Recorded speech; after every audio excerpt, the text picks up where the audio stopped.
क'क्राझाराव गोदानै खुलिबाय 29 लेन्डमार्क मुंनि मोनसे रेजर्ट। नोंथांमोना खेबसे फैनानै जाफैनो हागोन गोदानै बेखेवनाय 29 लेन्डमार्क रेजर्टआव।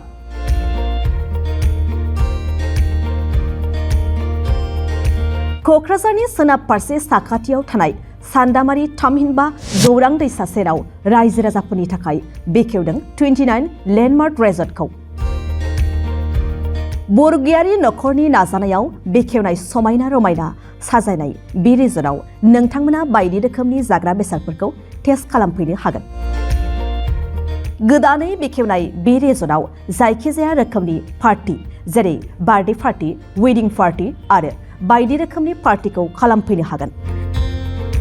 बेनिखायनो बे रिजर्टआव फैनानै बायदि रोखोमनि जाग्रा बेसाद जानानै गोजोननाय लाफैनो खावलायहरदों रिजर्टनि नायदिंगिरि कर्णदीप बरगियारिया।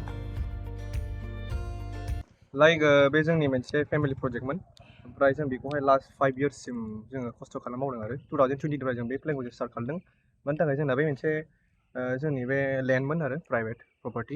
थ' जों बेहाय गोदोनिफ्रायनो जोङो मोनसे एमखामोन कि जों माबा खालायथारगोन आरो क'क्राझारावहाय क'क्राझारनि मोनसे ग्र'इं स्टेट सिटि, ओमफ्राय जों आवगायनो लुबैथारदों।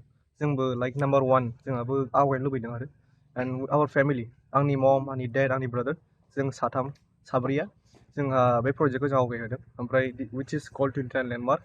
ओमफ्राय बे गौरां सिटुएटेड। ओमफ्राय बे मोनसे जोंनि बे मोनसे फेमिलिनि माबा जाहैबाय आर्ट मास्टारपिस। डाइरेक्शनफोरखौ डाइरेक्शना जाहैबाय गौराङाव after crossing the RSV college when जुदि नोंसोरो गौरां ब्रिज बारनानै फैयोबा नों लेफ्ट टार्न मोनो मोनसे, नों बिनि एटलिस्ट 1.5 किल'मिटार्स नोङो फैनांगौ।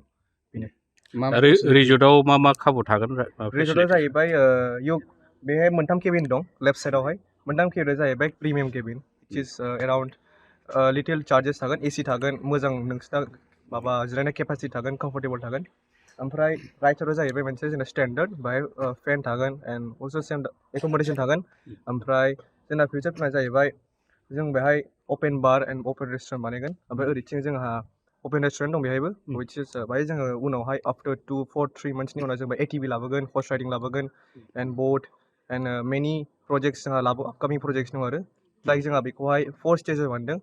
सुइमिं पुल बानायगोन, ओमफ्राय थानो थाखाय एकमडेसन बानायगोन, स्टे हटेल्स, बेनो रिजर्ट।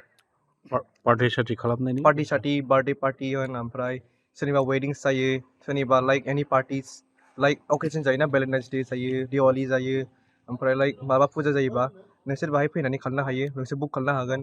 सोरनिबा गारि लन्चिं जायोबा नोंसोर बाहाय खालामनो हागोन। सोरनिबा जायखिया पार्टि जायोबा नोंसोर बाहाय फैनो हागोन।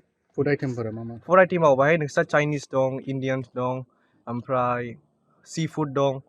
ओमफ्राय जोंनि चेफफोरा बिराद एक्सपिरियेन्स, जोंना एक्सपिरियेन्स चेफ दं, एक्सपिरियेन्स वेटार्स दं।